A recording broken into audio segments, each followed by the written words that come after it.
मेलचं सिमेनमध्ये काही प्रॉब्लेम असेल हम्म, किंवा त्याला इरेक्टाईल डिस्फंक्शन असते, हम्म. ह्याच्यावर डिस्कशनच नाही होत. हा टबू इतका मोठा आहे की हम्म, मुलं त्यांच्या आई वडिलांनाही सांगत नाहीत. हम्म, इव्हन बायको म्हणते नवऱ्याला हम्म, की तुम्ही हे कोणालाही बोलू नका, हम्म. आणि तोही मेंटली इतका खचलेला असतो. त्याला तर असं वाटत असतं की माझ्या पौरुषत्वच संपलं वगैरे वगैरे.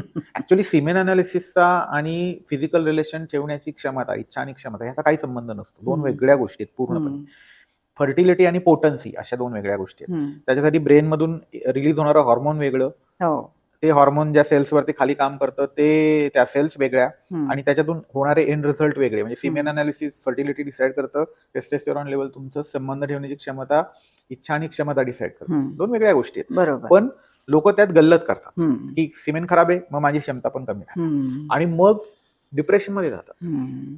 किंवा आणि आणि त्याच्यात सगळी खराबीच तयार होत असेल. आणि मग आता मेंटली खचतो माणूस, हो. पुरुष. त्या स्त्रीला तर त्याचाही आणखी त्रास होत असतो की बापरे माझा पहाडासारखा नवरा खचला ह्या गोष्टी.